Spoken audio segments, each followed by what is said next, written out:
Bem, a história do Jardim do Éden é um dos relatos mais famosos da Bíblia. Tudo começa com Adão e Eva, o primeiro casal humano, que é colocado no jardim pelo Senhor como um lugar de paz e harmonia. Este jardim é descrito como um paraíso, onde todas as plantas e animais são benévolos e onde a corrupção e o sofrimento não existem. No entanto, quando o serpente, tipicamente visto como o diabo, convence Eva a comer o fruto proibido, que é o fruto do conhecimento do bem e do mal. Isto desobedece às ordens do Senhor, que disse que não deveriam comer esse fruto. Após eles comerem o fruto, Adão e Eva se dão conta de seu pecado e são banidos do jardim pelo Senhor. Depois disso, Adão e Eva têm que passar a lutar para sobreviver no mundo exterior. Em vez do paraíso do jardim, eles têm que lidar com as dificuldades da natureza selvagem. Tem fome, sede, frio e medo. Eles também lidam com as consequências da sua desobediência, incluindo a culpa e o sentimento de separação de Deus. Como Adão e Eva se adaptam ao mundo exterior, eles eventualmente começam a ter filhos, e seus descendentes se espalham pelo mundo. A história do Jardim do Éden serve como uma metáfora para a origem da humanidade e o surgimento do pecado na humanidade, e o impacto que isso teve na humanidade. É uma história cheia de mensagens poderosas e complexas, não é mesmo? Ainda há muito para explorar aqui. Os efeitos do pecado original de Adão e Eva são abordados ao longo da Bíblia.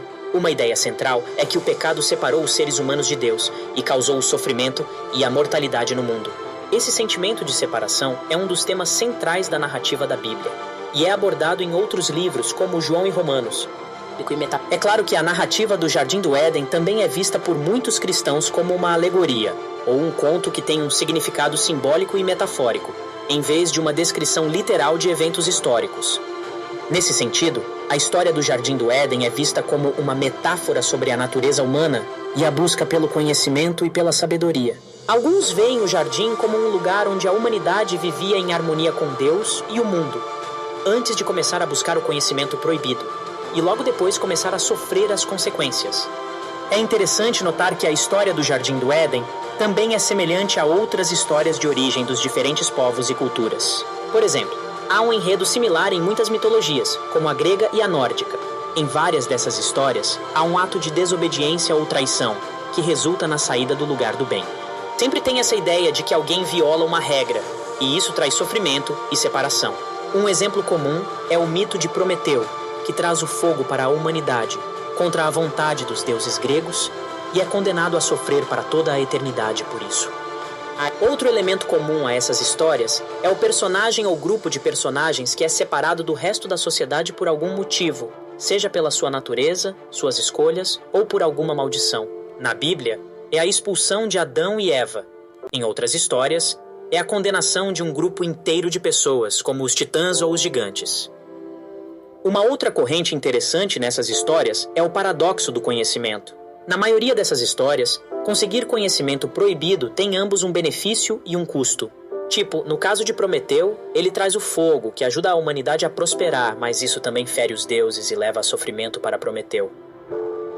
Sim, é como se essas histórias estivessem explorando uma questão fundamental sobre o que significa ser humano. Essa busca por conhecimento e o desejo de transcender nossas limitações, mas também as consequências que isso pode trazer. É como se houvesse um conflito entre o desejo de liberdade e a necessidade de limites. Outra coisa legal é que em muitas dessas histórias, o personagem que procura o conhecimento tem algum tipo de punição que representa a criação de um novo equilíbrio. Sim, como se as histórias estivessem dizendo que, mesmo que a busca pelo conhecimento e pela liberdade seja uma parte importante da experiência humana,